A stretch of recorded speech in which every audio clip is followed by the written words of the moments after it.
This is a Dude Studios production. And hey, I'm the dude. Mint Mobile has reimagined the wireless shopping experience and made it way easier. There's no stores, no salespeople, no nonsense. Just a huge savings on the nation's largest, most reliable 5G network. With plans as low as $15 a month, you have unlimited talk, unlimited text, and you can find the perfect data plan that suits you. You can even bring your old phone if you're still used to it. Or if you want to get rid of your old phone and upgrade, Mint Mobile has a large selection of phones for you to choose from. Just follow the link for Mint Mobile in the description of this podcast. Check out the plans and the opportunities for you to save some money with your new wireless service. Go to mintmobile.com today. Now, Laura Hope and the Arctones, would you please help me get this started?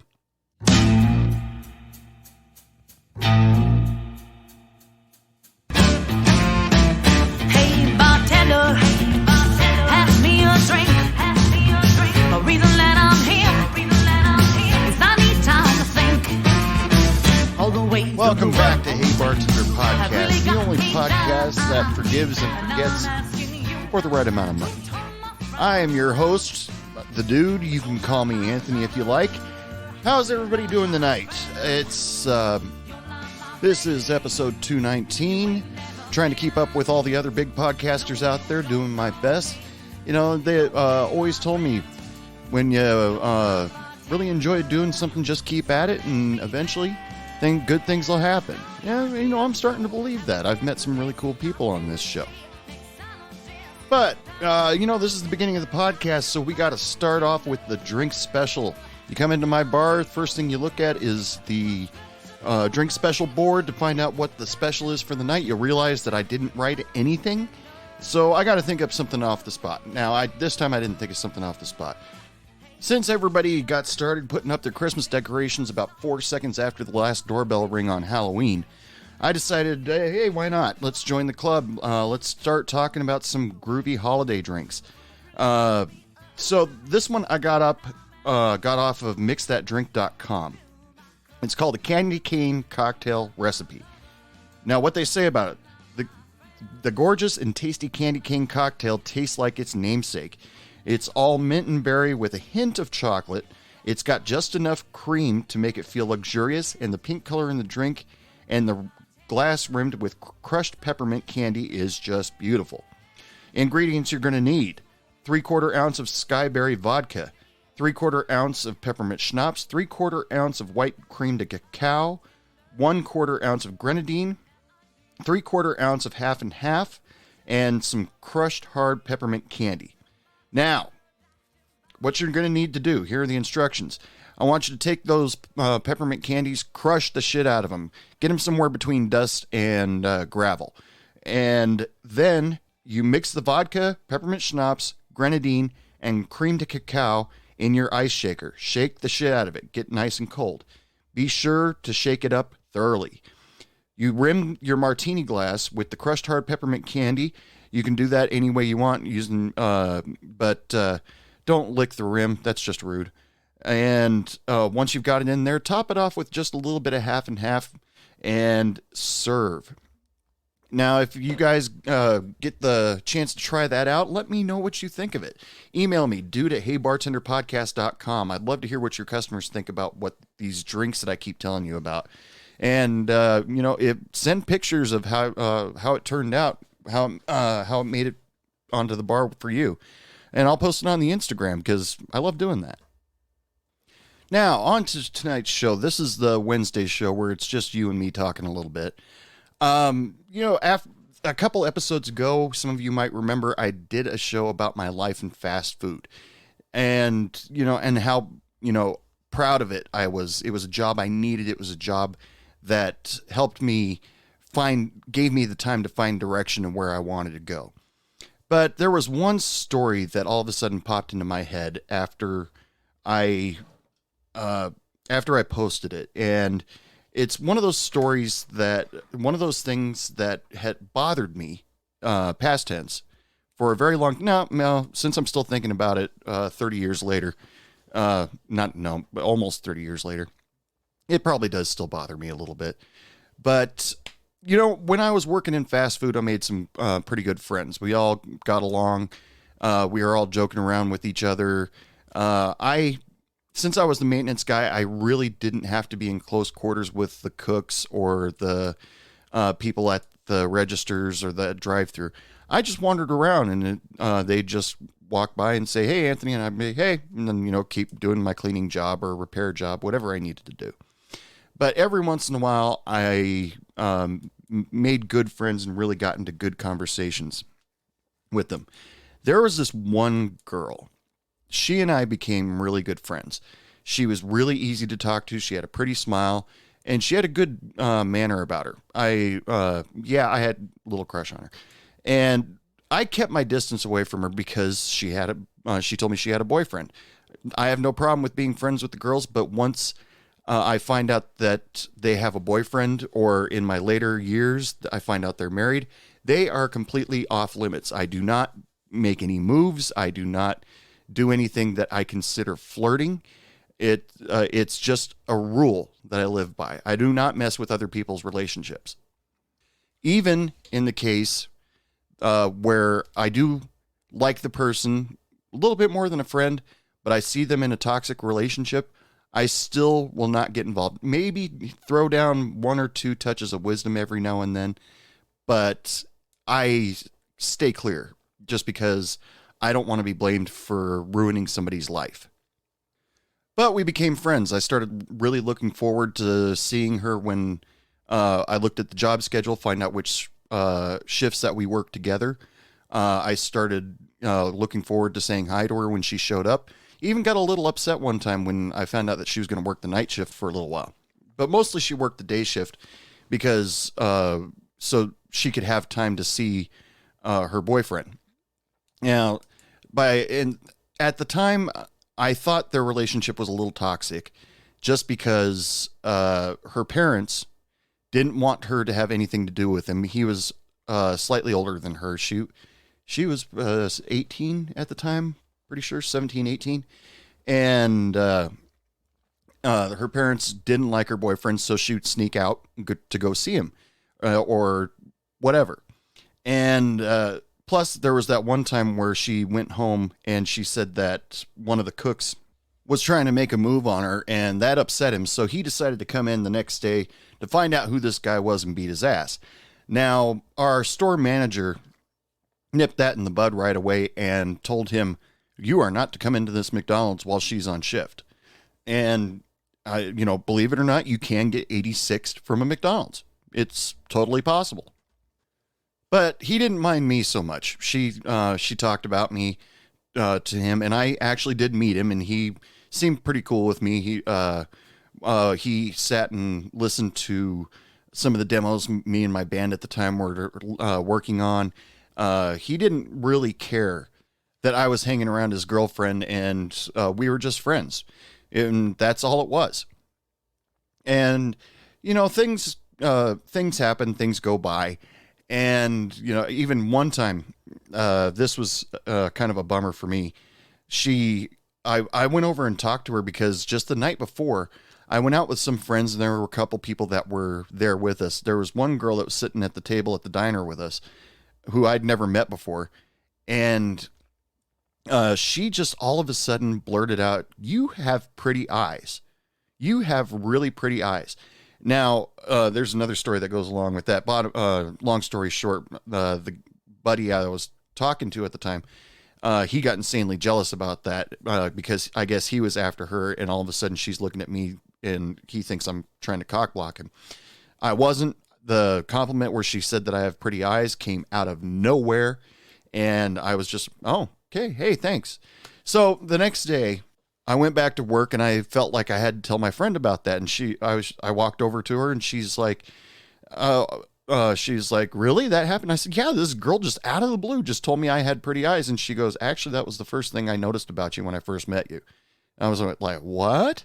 And she's like, "Yeah, I had a crush on you when I first met you, but I didn't say anything because I was already in working on a relationship with my boyfriend, and I believe my reaction to that was, damn it.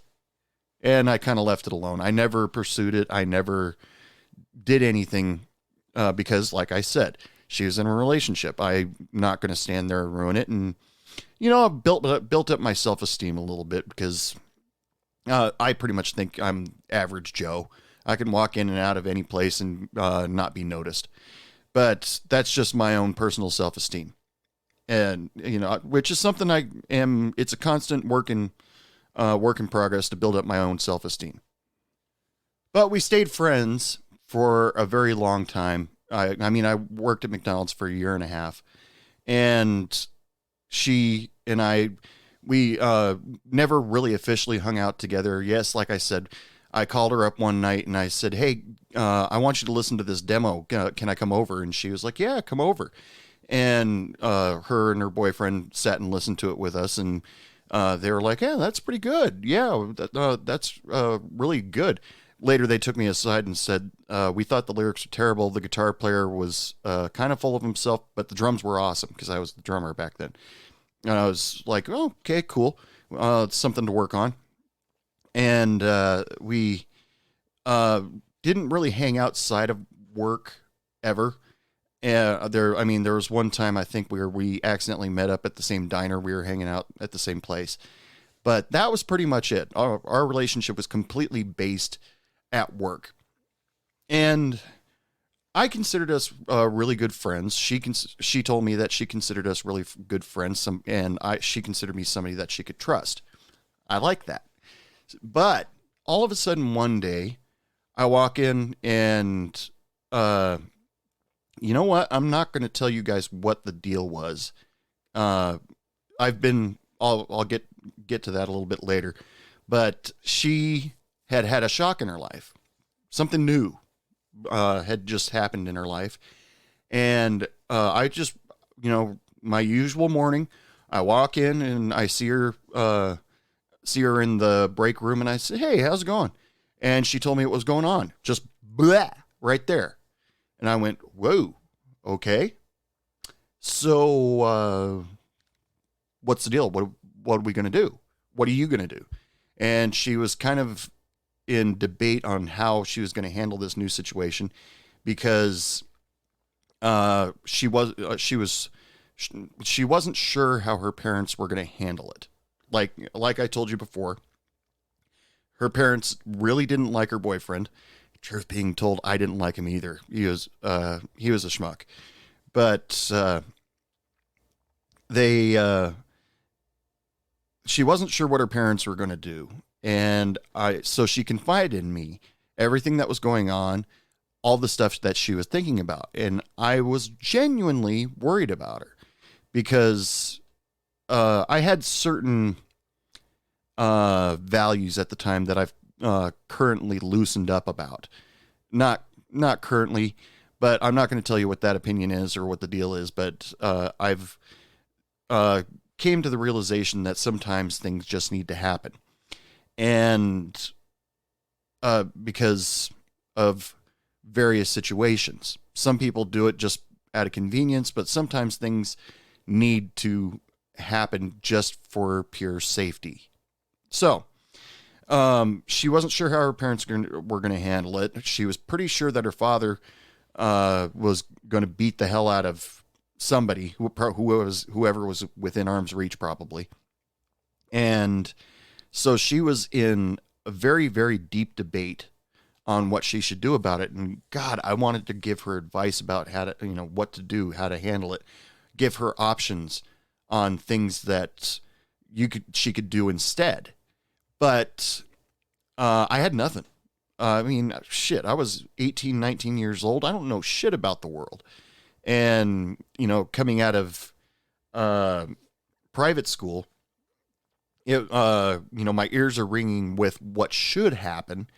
But all of a sudden, once getting out of private school for me, things went from black and white to shades of gray. So maybe they're right. Maybe this person has a point. Maybe this person's a complete idiot. And, then that's when you should really start doing research and develop your own ideals, your own, your own morals. Because at first, when we're young, we're taught things that should happen morally. But as I got older, I started thinking, okay, for them, it was black and white. If this should happen, this has to happen. But as I get older, I'm sitting there going, okay, yeah, but this happens. This should, in the world that they created for my mind, should happen. But there's also consequences to that. So then what do you do? So I wanted to give her advice. I wanted to give her brotherly advice, let's say, because like I said, I was just a friend, and she trusted me. I was the only person at work that I know of at the time that she told about what the situation was going on. And so I went through the day and still joked around like I always do with everybody. No, most of the time I was quiet and I just wandered in and out and, said hi, maybe threw out a funny joke here and there. But I pretty much was dwelling on her problem for a few days.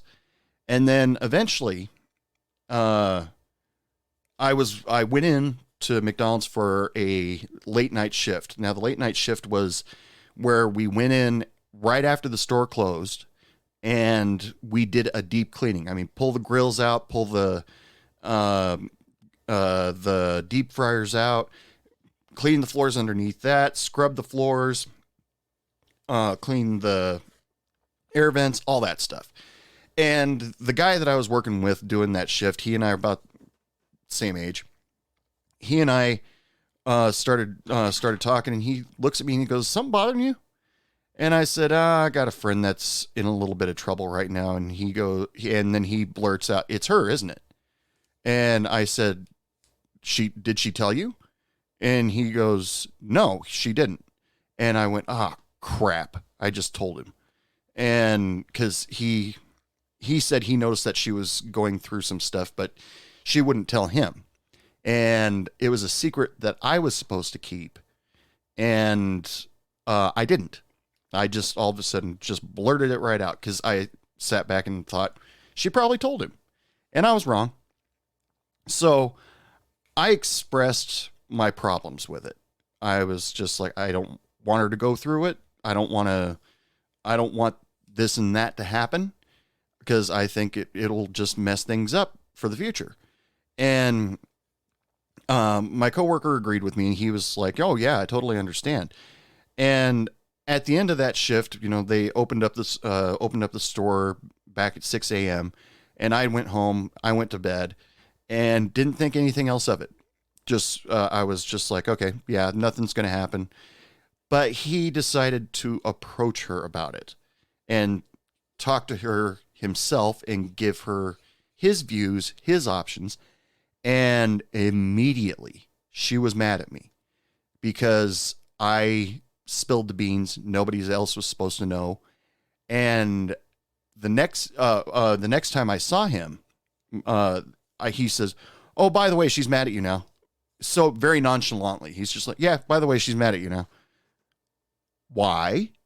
Oh, I went and talked to her, and I said, "Oh, fuck, man, come on." And she needed help. She looked like that she'd been crying all night, and so I decided to talk to her. And I was like, shit. So the next time I came into work, I walked over to her and didn't say hi. I didn't do anything other than walk up to her, and I said, "Can I please explain?" And she says, "No." And I said, "Fine." And I gave her space, immediately walked away from her. And she gave it about 10, 15 minutes. And she came over to me and she goes, "Okay, give it your best shot." And I told her, "Look, I thought he knew. He mentioned you, and I thought he knew. And, I feel really bad for telling him." And she goes, "Well, that's not what he said. He said that you just went out and told him." And I was like, "Look, listen, I am so sorry." She hated me for that. From that second on, she said, "I thought you were somebody I can trust. I thought you were somebody that I could go to with my problems, but I see now that I can't." And so I lived with that on my conscience for quite a few years. It was shortly before I moved to Seattle to learn audio production, and that moment that was on my mind for a very, very long time, and I thought I felt like shit, and I was like, I accidentally blurted out a problem that she confided in me, and now I've ruined it. I've told people, and now, from that moment, for a long time, I felt nothing but guilt. It was a brick that sat on my shoulders for years. Hey, bartender. I want to take a second to talk about the Performance Package 4.0 from Manscaped.com. It contains the Lawnmower 4.0, an all-new skin-safe electric trimmer, the Weed Whacker ear and nose hair trimmer, Crop Preserver anti-chafing ball deodorant, Crop Reviver ball spray toner, Magic Mats disposable shaving mats. It also contains 2 free gifts, the Shed, which is a travel bag to keep everything in, and Manscaped Boxers, anti-chafing boxers. Go to manscaped.com right now and use promo code HeyBartender at checkout and get 20% off your entire order plus free shipping. You can't beat that. 20% off plus free shipping. It's coming up on Christmas time. It would be the perfect gift for that man in your life. Or if you just need it for yourself, just so you can feel a little bit better, a little bit more secure, go to manscaped.com and use promo code HeyBartender to get 20% off plus free shipping. Go there today. Hey, bartender. Okay, now, so cut to about 3, maybe 4 years later. I've been working as a bartender at a so-called Friends Bar for a little bit of time and was doing pretty well.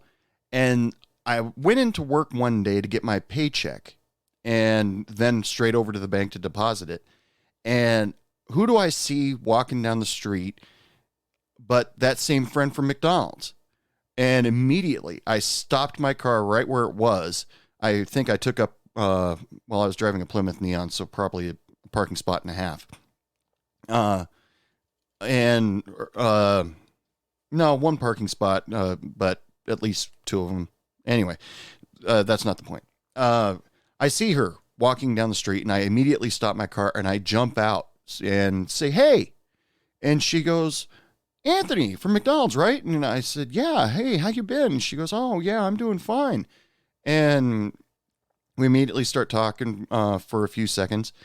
And she said, oh, I'm just wandering around looking for a job. And I said, you want a waitress? And she goes, I suppose.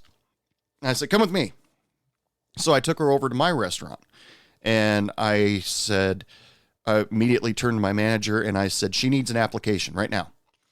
And so she filled out an application, and apparently me saying that she can work there was good enough because she was hired almost immediately. She and I started working together, and I would say that for the first couple months, I was a little uncomfortable around her, but I was happy to see my friend again. And the changes that happened in her life since then. The toxic boyfriend she had when we worked at McDonald's together, she had broken up with and called it quits completely. And now she'd moved on. She's with another guy. And, and I'm doing my usual thing, hey, and told her that, tell her a joke every now and then, offered her a ride home or a ride, mostly a ride to work from her home because she walked most of the time. And I was like, yeah, get in the car. I'll give you a ride. And, just, it was nice to see her again. And I even told my friend Shannon that, I told Shannon the backstory, basically some of it, what I just told you guys. And, as we're working behind the bar, she was always quick to, do her job, do her side work, and then she went home. She never stuck around for a shifter, even though I offered it to her a couple times. She said, no, I better not. And one night, I decided to talk to her. Because to me, it was a big ass elephant in the room. I don't know what it was like for her. And I took her aside and I said, listen, I know we had a huge falling out years ago, and I just want to tell you, I am still so sorry. And she took a second and she goes, I thought about that moment recently, and I understand now you were just concerned. You were just worried about me, and I forgive you for it. And that was a weight that was taken off my shoulders that you wouldn't believe. And, imagine you're working on your car, trying to replace an oil filter, and all of a sudden the jack lets go. And you got your car sitting on top of your chest until somebody comes out and then jacks the car back up and gets the car off your chest. That's the way it felt for me. I was like, oh my God, she forgave me. This is amazing.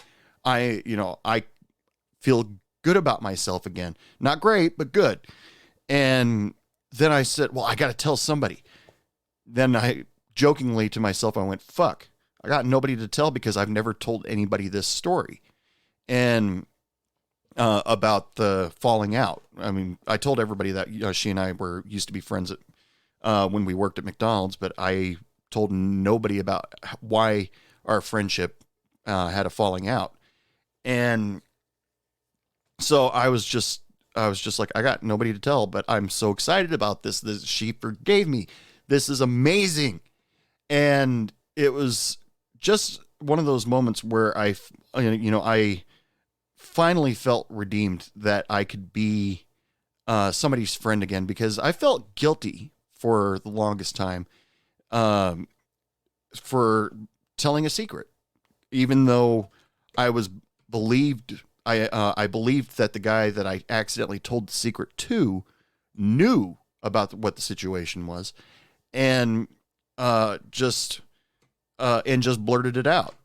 And it was just purely out of complete concern. And, I was just, a little flustered about it, but breaking that trust really, it almost broke me for quite a long time. But when she said, I forgive you, I was just, oh God, I feel better now. I don't feel like such an ass anymore. And she understood where I was coming from. I always knew where she was coming from. And, it took her a little while, she told me it took her a little while for her to get over it, but, she had since forgiven me for it. And I was like, okay, cool. And I was happy for her because, she found a guy that didn't seem as toxic at first to me. And, eventually she found out that she was pregnant. Now here's where, the advice, growing older, and all of a sudden the advice starts coming out. She told me that she was pregnant, and I went, hey, congratulations. And she's like, yeah, I'm really happy. We're starting, to getting things sorted out, get on with the health plan for the state. And I said, oh, well, that's great. I'm really happy for you. And, the deal with it, was I was a little concerned about her, current boyfriend, but he was still a decent guy. I mean, let's face it, people, you've all got that friend of the opposite sex, or not necessarily the opposite sex. There's a lot of choices. You've got a friend of the alternate pronoun. No, I'm going to copyright that. That's pretty good. You got a friend of the alternate pronoun that, you care about. And no matter what, nobody who they date is going to be good enough for them. You're going to stand there and you're going to judge. But I kept my mouth shut about it because she seemed to be happy at the time. And there was one day where I finally got advice out but I didn't run and blab to my friends about it, accidentally or purposely or anything.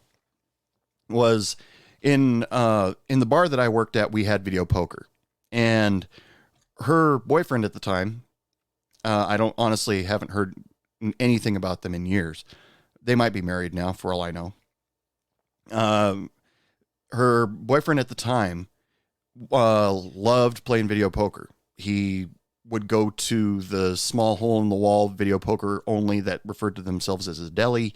He'd go into the bars, and he would play quite a bit. One day he came up to her and said, "Hey, listen, I got a royal flush on one of the machines. Here's some money. Go out and buy some baby clothes, buy whatever we need with that money for the baby." And she came into work that day glowing. She told me what happened, and she was getting ready to go to Target and go buy some baby stuff. And I was like, "Hey, that's great. That's really cool." And I had respect for him until maybe 1 or 2 days later, where she comes up to me and tells me that he came up and said he needs that money back. And I was like, "What?" She goes, "Yeah, I was going to go out and buy baby stuff. And he, right before I was about to go, he came up to me and said, 'Listen, I need that money back.'" And I said, "Did he have a bad day on the machines?" And she said, "I think so." And it all of a sudden came out of me where I just stopped in disappointment. And I looked at her and I said, "Listen, if he acts like this now, what's he going to be like when your baby's born?" And then she had a pause. I had a pause, and I went, "Holy shit, I sound like my dad. You know what? You can forget about that. You can forget ever that I said that." And she started laughing, and she's like, No, it's okay. I need people in my life that will say things like that. And, eventually she went on maternity leave. And while she was on maternity leave, I was released from the company for bullshit reasons. Of course, everybody that gets fired from whatever job, it's always a bullshit reason. And when she got back from maternity leave, she was like, "Well, where's Anthony?" And he got released. And she's like, "Dang, what did I miss?" And that was kind of funny to me. But eventually I did show up in town on time during her shift, where her boyfriend and her baby, who was, I think, probably 2, maybe 3 months old by this time, were there. And I wanted to meet the kid. It's just, I want to see the baby. And the baby, I walked up and I introduced myself. I said, "Hi, my name's Anthony."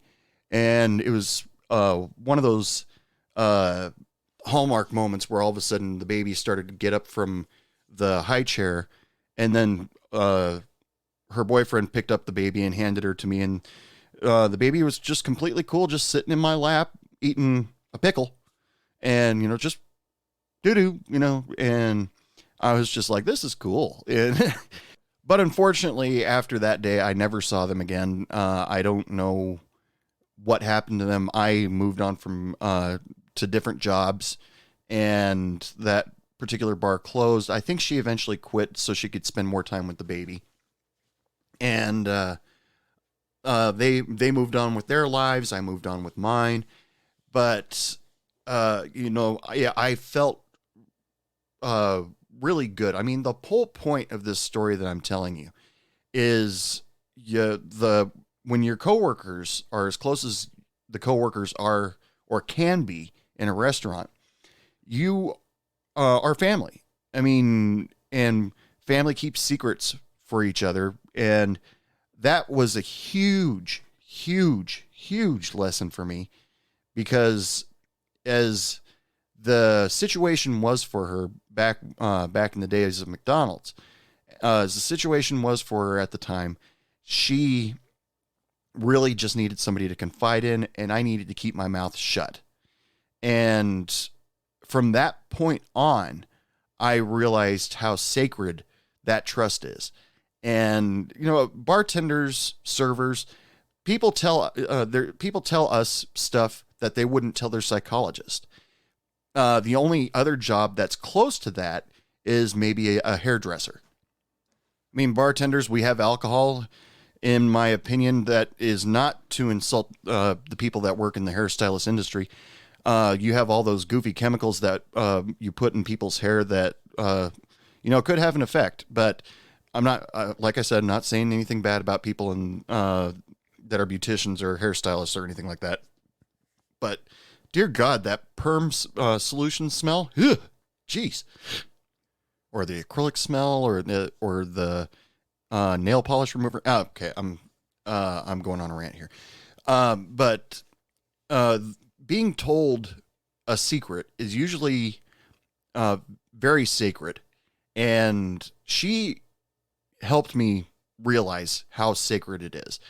And the way I should have handled it back in the days of McDonald's with that coworker was when he said, "Is it about this girl?" And I should have said, no, it's nothing. Don't worry about it. Because it wasn't my place to tell anybody at all. But I went through the trouble. It weighed on my mind for a few years. But when the day came that she forgave me for it, I was like, oh, thank God. Because I felt like shit for years and years about it.